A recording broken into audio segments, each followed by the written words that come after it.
bênção poder estar aqui novamente para celebrar o Senhor nessa noite especial. Estou certo ou não? Sim ou não? Sim. Então vamos trabalhar Juízes capítulo 3. Você que nos visita, faz daqui a sua casa, tá bom? Sua morada, a sua escola cristã, onde você vai aprender os desígnios de Deus, a lei do Senhor, a palavra de Deus. Juízes capítulo 3, encontre aí, nós vamos ler a partir do verso 12. Deus é bom o tempo todo. Oh, glória. Juízes 3, a partir do 12. Posso ler, Deivinho? Amém? Vou aguardar mais um minutinho, estou ouvindo folhas sendo viradas aí, vou aguardar mais um minutinho. Juízes 3, a partir do 12. Diz assim a palavra do Senhor. Podemos ler? Tornaram os filhos de Israel a fazer o que era mal aos olhos do Senhor. Então o Senhor fortaleceu Eglon, rei dos Moabitas, contra Israel, porque os israelitas tinham feito o que era mal aos olhos do Senhor. Verso 13: E ajuntou consigo os filhos de Amon e os amalequitas, e foi e feriu Israel, tomando a cidade das palmeiras. Verso 14: Os filhos de Israel serviram a Eglon, rei dos Moabitas, 18 anos. Quantos anos? 18. Os filhos de Israel serviram, verso 14, os filhos de Israel serviram a Eglon, rei dos Moabitas, 18 anos. Então os filhos de Israel clamaram ao Senhor, e o Senhor levantou-lhe um libertador, Eude, filho de Gera, benjamita, homem canhoto. Por intermédio dele, os filhos de Israel enviaram tributo a Eglon, rei dos Moabitas. Pai, nós te damos graças, fala conosco através da tua palavra. Nós te agradecemos e te adoramos. Amém. Vamos aplaudir forte ao Senhor Jesus.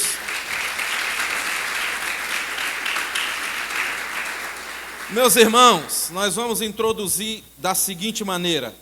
Mais uma vez, nós fizemos essa leitura no verso 12.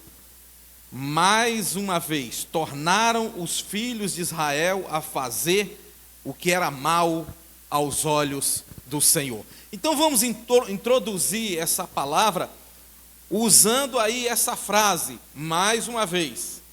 Esta frase é repetida no livro dos Juízes, preste atenção nisso, 9 vezes. Por 9 vezes você vai ver essa frase no livro dos Juízes. Você que está com a Bíblia aberta aí, vai um pouquinho na frente no capítulo 4. Diz assim: os filhos de Israel tornaram a fazer o que era mal aos olhos do Senhor depois da morte de Eude. Volta para o 3. No capítulo 3, Deus está levantando Eude. Esse homem se levanta e através dele o povo de Israel vence Eglon. Mas no capítulo 4, Eude morre e o povo voltou a fazer o que era mal aos olhos do Senhor. Então preste atenção nisso. Por 9 vezes você vai ver isso em Juízes. Era um povo que ia e voltava. Ia e voltava. Gostava de Deus e se afastava de Deus. Se alinhava com Deus e desistia de Deus. 9 vezes. Certo? Então, a pergunta é essa. Você casaria com alguém assim? Olhe para mim. Você casaria com alguém que por 9 vezes foi e voltou? 9 vezes, irmãos. Esse tanto de vez. 9 vezes. Você se casaria com alguém assim? Qual era o seu entendimento? Esse menino, essa moça está me fazendo de bobo, né? Então, por 9 vezes eles fizeram isso com Deus. Só aqui no livro dos Juízes. Para você ter uma noção do caos espiritual, meus irmãos, estávamos conversando sobre esse assunto. Pensa em algo terrível, é um cristão sentindo que a fé dele está abalada e que a vida espiritual dele está em baixa. Isso é terrível. Você que é homem de Deus, que é mulher de Deus, você sabe muito bem disso. Pensa num tempo difícil, de guerra, de sofrimento, de lágrima. É o tempo em que a sua vida espiritual está em baixa. Que você se sente distante de Deus, não por causa do Senhor, mas por causa de atitudes suas. Então preste bem atenção nisso. Para você ter uma ideia, os juízes começaram com Otoniel, o primeiro juiz de Israel. O Otoniel, e foi passando de cabeça a cabeça, até chegar em Sansão, que foi um dos últimos. Então, Otoniel significa homem perfeito, sem defeito. E aí agora foi parar lá em Sansão, que tinha todos os defeitos, que tinha todas as crises. Aí você vai ver a decadência espiritual do povo. Porque uma coisa boa, meus irmãos, é começar na fé, cheio da alegria, cheio da unção, cheio da presença de Deus. Agora o desafio é continuar, irmãos. Esse é o desafio. Quantas vezes nós falamos isso aqui na igreja?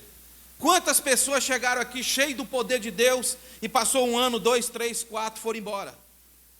Começar é ótimo, é excelente. Agora o desafio é você concluir.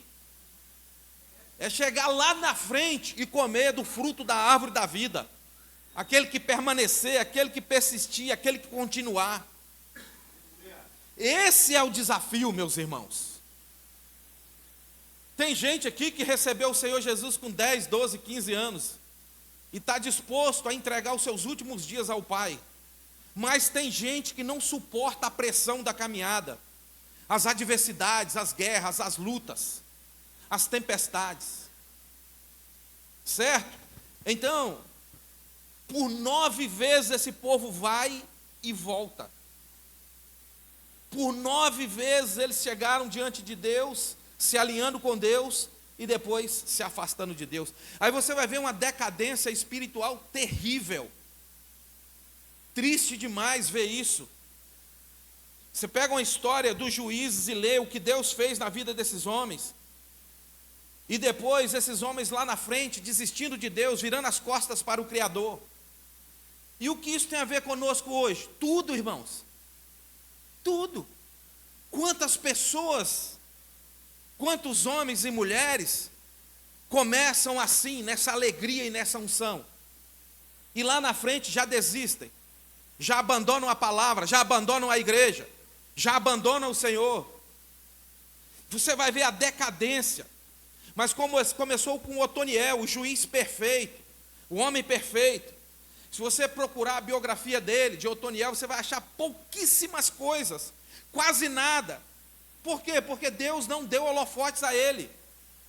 Gente grande, pessoas importantes, pessoas grandes, que Deus não dá holofote. Mas por quê? Porque só a graça basta, irmão. Tá bom demais. Só a graça de Deus na nossa vida basta. O problema é que nós queremos tudo e não fazemos nada. Esse é o problema.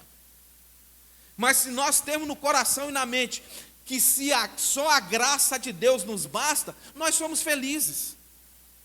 Nós não temos do que reclamar, porque a graça de Deus nos encontrou. Que coisa maravilhosa, irmão. O que é que Deus viu em você? Mais forte, é para Jesus.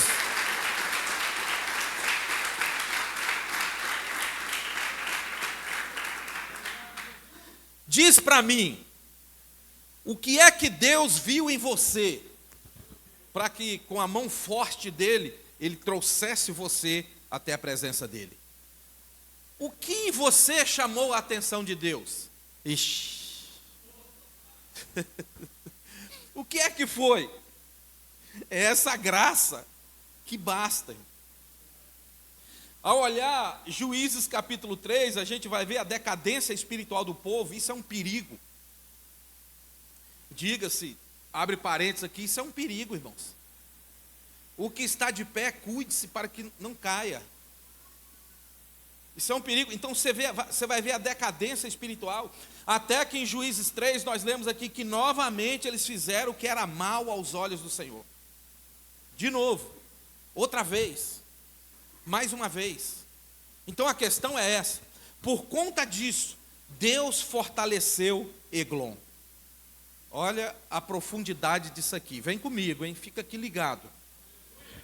Por conta disso, fizeram o que era mal aos olhos do Senhor novamente.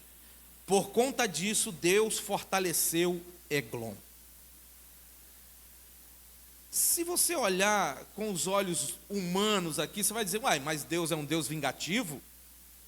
Como é que pode? O povo pecou e Deus fortaleceu o inimigo, e o inimigo foi lá e chicote no povo. Por que Deus fez isso? Deus é um Deus vingativo? Não.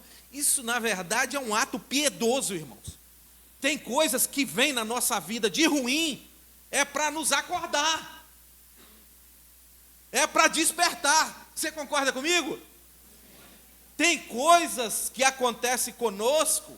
Eu, por exemplo, antes de ser encontrado por Cristo, eu fiquei doente 1 ano.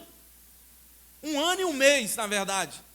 Difícil, sem trabalhar, ferido na perna, enfermo, tomando remédio. E eu olhava para aquilo, não pode, isso é terrível. Isso é uma vingança de Deus. Não, aquilo era um ato piedoso de Deus. Coisas difíceis que acontecem na nossa vida, nem sempre é o diabo. Entendeu? Nem sempre. Coisas difíceis que molda, que treina, que alinha, muitas vezes vem de Deus. Então, por causa disso, Deus fortaleceu Eglon. Olha aí o ato piedoso de Deus. Por que é que Deus fez isso? Para despertar o povo ao arrependimento. Por que é que Deus levanta Eglon? Para roubar, para matar, para acabar com Israel? Não, para despertar ao arrependimento. Tem coisas na nossa vida que acontecem que vem para nos despertar. Alguém me disse hoje, pastor, Deus me alinhou e disse que eu preciso melhorar minha vida com Ele, e estou firme com Cristo. Nós nem entramos nos méritos e deméritos. Como assim Deus te alinhou? Deixamos para lá. Mas a mensagem que ele passou é o seguinte: Deus comunicou comigo alguma coisa. Porque tem coisas que é necessário. Entendeu? Israel estava tão mal, preste atenção nisso. A decadência era tão grande, era tão terrível, era tão cruel, que eles sofreram 18 anos, irmãos. Peraí, gente. 18 anos na mão de Eglon. Não é o caso de Jonas, porque com 3 dias Jonas orou. E aqui, 18 anos na mão do inimigo e longe de Deus. Imagina isso, um povo que vivia alinhado, um povo que tinha experiência com Deus, agora 18 anos na miséria, sem lembrar de Deus, que Deus é um Deus que responde oração. Eles não lembraram nisso, o tempo foi passando. Gente, quem se afasta de Deus, passa 1, passa 2, passa 10, e a pessoa não desperta, a pessoa não acorda. Quantos homens e mulheres de Deus que estão aí no mundo aí, você diz, tem quanto tempo que você está fora da bênção? Tem 15 anos, tem 12 anos. É o tipo de coisa que Satanás cega o entendimento, e os anos vão se passando e Satanás suga o tanto que ele puder. Por isso faz com que a pessoa se torne um ignorante ao tempo. Muitos retornam para Deus na velhice, aos cacos, doente, porque passou uma vida toda nas mãos de Eglon. 18 anos. Nós estamos falando de um povo que tinha experiência com Deus. de um povo que vivia no altar do Senhor, que tinha compromisso com a palavra, que tinha compromisso com o Senhor, e agora já tem 18 anos sofrendo.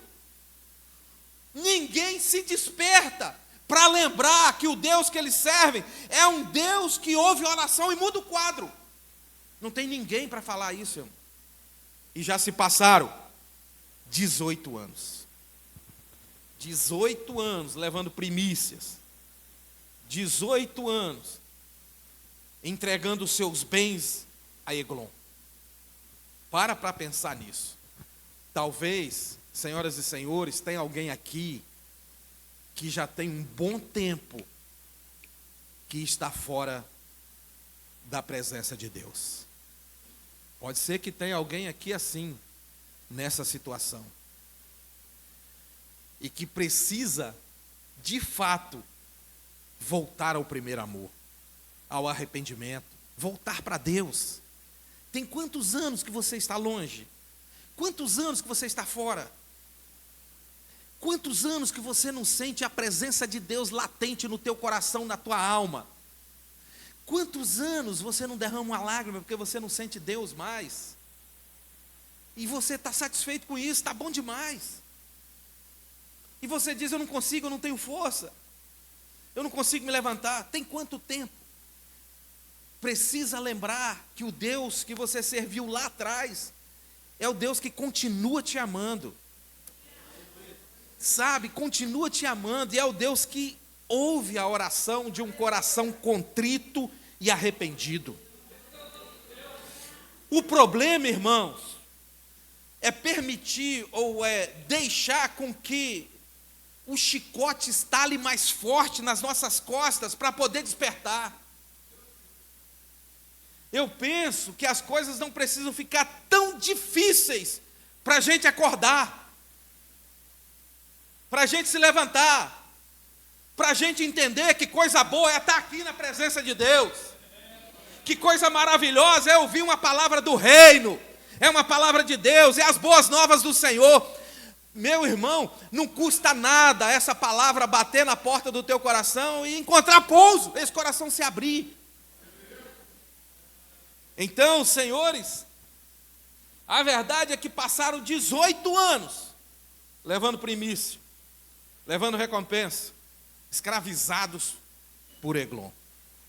E no verso 13, o pior vai acontecer. Porque no verso 13 diz assim: e ajuntou consigo os filhos de Amon e os amalequitas, e foi e feriu Israel, tomando a cidade das palmeiras. Senhores, que cidade é essa? Que cidade é a cidade das palmeiras? A cidade das palmeiras é Jericó, irmãos. Olhe isso atentamente, Jericó. Tomaram Jericó de Israel. Sabe o que é isso? Jericó foi a conquista mais emblemática do povo de Israel.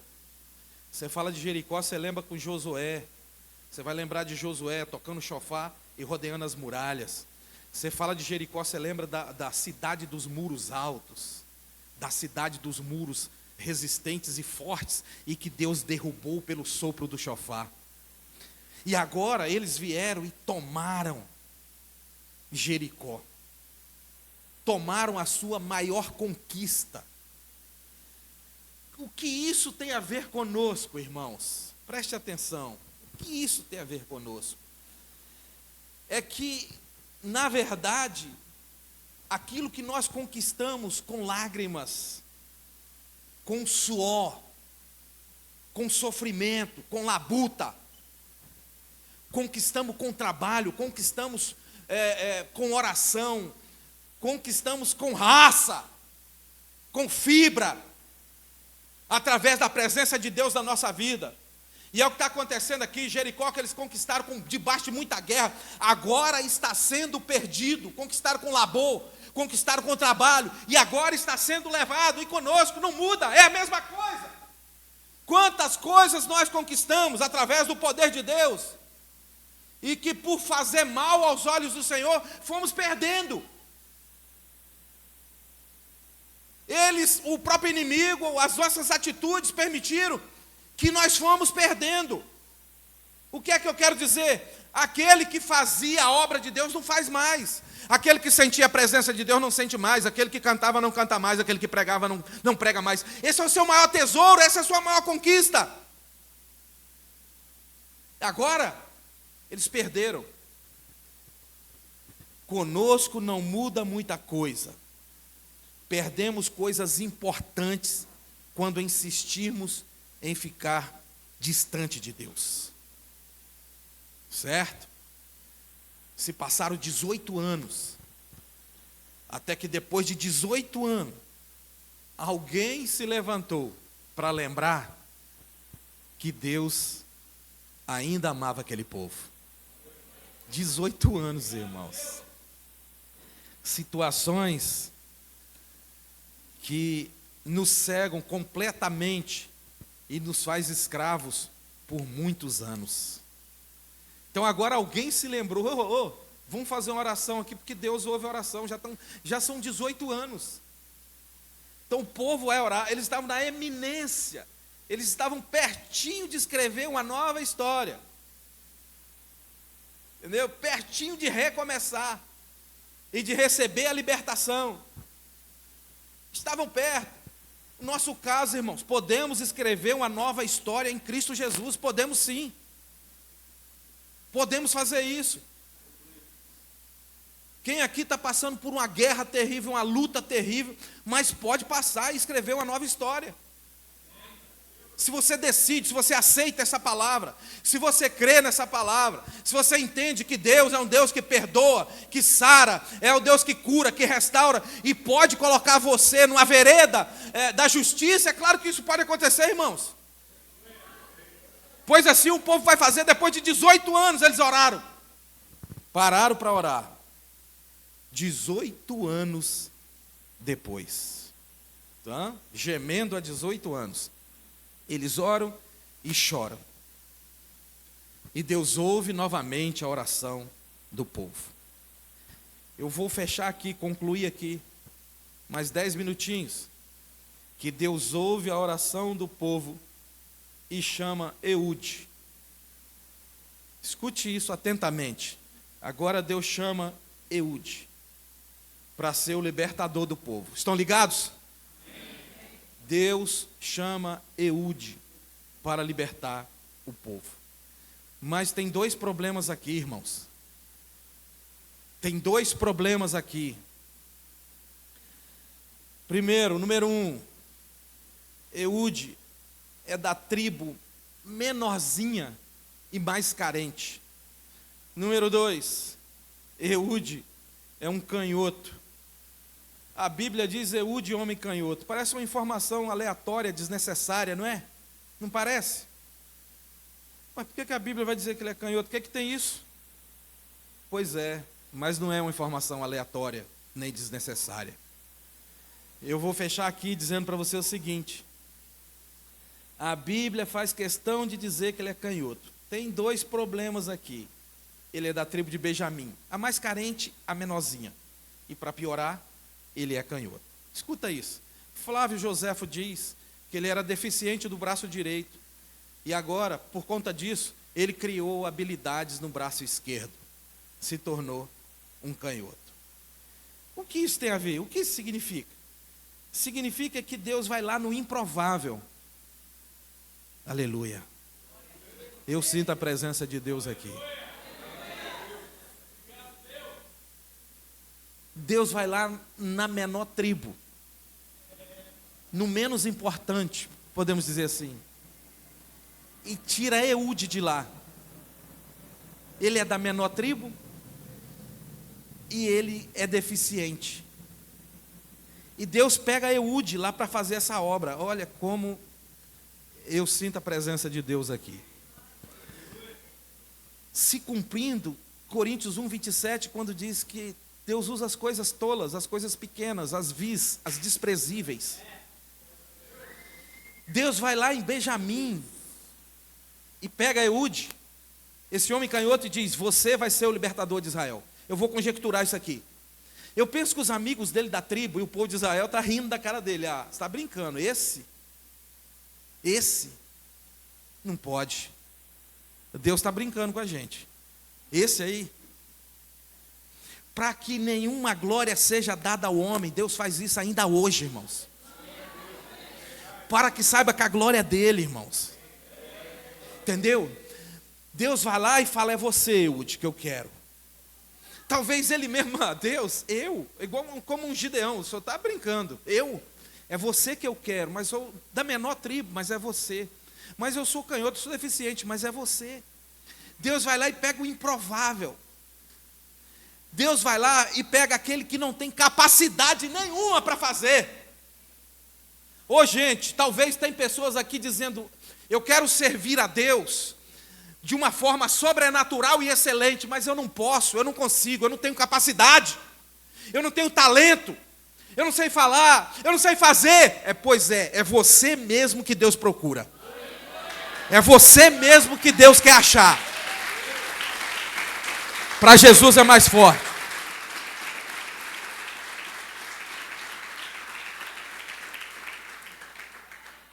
Agora, Deus agindo como age hoje conosco, meus irmãos, escute isso, olhe para mim. Possibilidade zero humana de eu estar aqui hoje falando para vocês. Zero. Mas eu sou um Eude. Deus foi lá, não, você não pode. Alguém disse, você não é, duvido, não acredito. Pois Deus faz. Meus irmãos, Deus vai lá naquela tribo e vai lá naquele homem e diz, é você que vai dar a vitória ao povo de Israel. É você. É você, através de você, a história do povo vai ser mudada. Um homem com deficiência, um homem sem habilidade em guerra, um homem sem armas, depois você lê a história em casa. Mas tinha um detalhe aqui, sem capacidade nenhuma. Mas tem um detalhe aqui, Deus chamou, irmãos. Você precisa prestar atenção nisso. É o deficiente, é o mais fraco, é o menor. Mas foi Deus que chamou, irmãos. Pronto. Precisa acrescentar alguma palavra a mais? Foi Deus que chamou.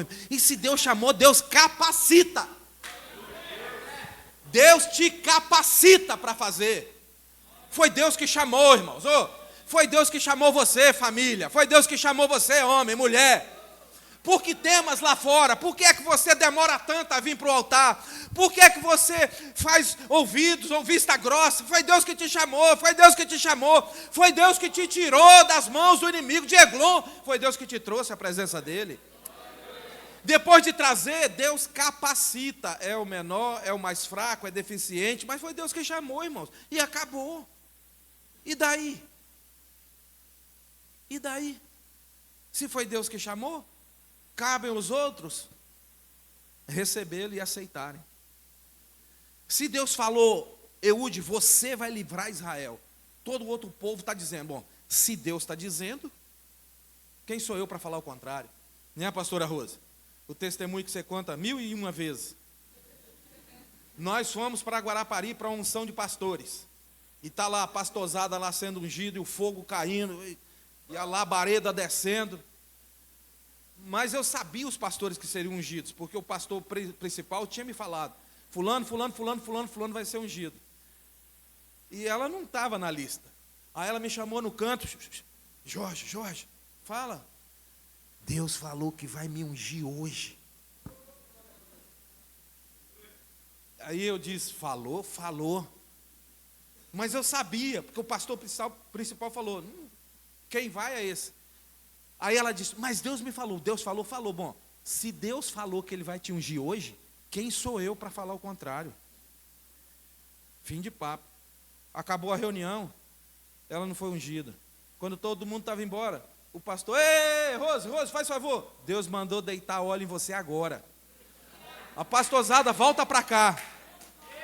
Está fraco isso aí, irmãos?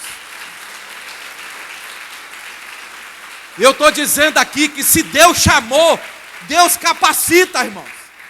Se Deus falou, Deus cumpre. Não é homem para que minta, nem filho do homem para que se arrependa.